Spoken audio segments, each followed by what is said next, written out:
अक्षर ज्ञान प्रश्न उत्तर करेंगे। यह रचना अनामिका जी द्वारा रचित पाठ है।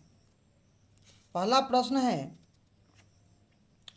कविता में 3 उपस्थितियां हैं, स्पष्ट करें कि वे कौन कौन सी हैं।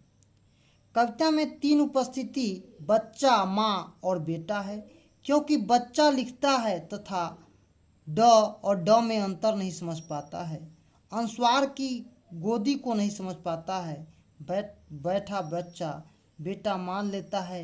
इसी प्रकार 3 उपस्थिति यहाँ पर दर्ज की गई है। दूसरा प्रश्न है, कविता में क का विवरण स्पष्ट कीजिए।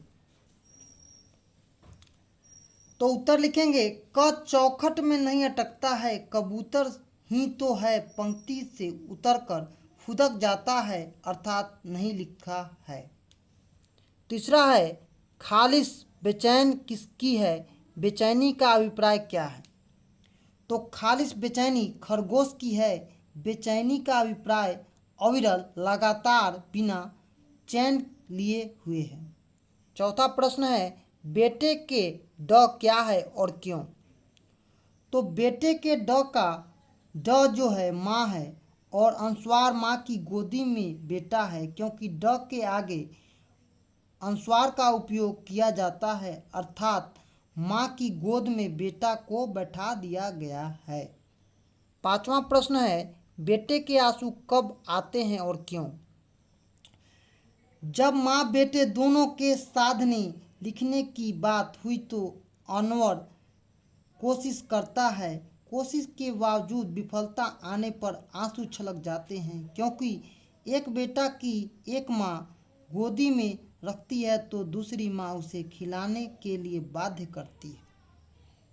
छठा प्रश्न है, कविता के अंत में कवित्री शायद अवयव का प्रयोग करती है, स्पष्ट कीजिए।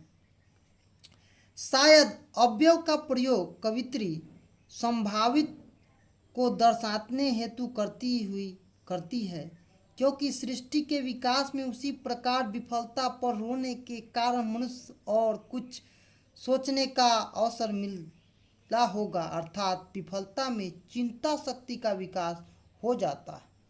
सातवां प्रश्न है, कविता किस तरह का सांत्वना और आशा जगाती है, विचार करें। तो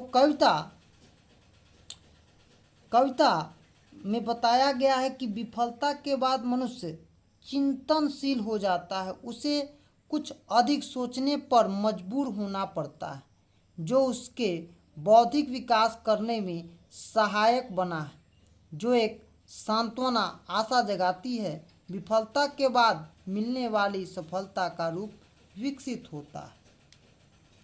व्याख्या करना है, गमले सा टूटा हुआ उसका ग, घोड़े सा लुढ़का हुआ उसका घ। लिखेंगे, प्रस्तुत पाठ हमारे हिंदी पाठ्य पुस्तक गोधली भाग के काव्य खंड अक्षर ज्ञान शीर्षक कविता से लिया गया है, जिसके रचनाकार अनामिका जी हैं। इसमें बच्चे को अक्षर के ज्ञान की त्रुटियों को कौतूहल पूर्वक समझाने की कोशिश की गई है। ग को गमला और घ को घोड़ा बच्चे की समझाने के लिए ही किया गया है। अतः लुढ़कते हुए घोड़े से घ कैसे अलग हो सकता है। आज हम अनामिका जी द्वारा रचित पाठ अक्षर ज्ञान प्रश्न उत्तर कर रहे थे। धन्यवाद।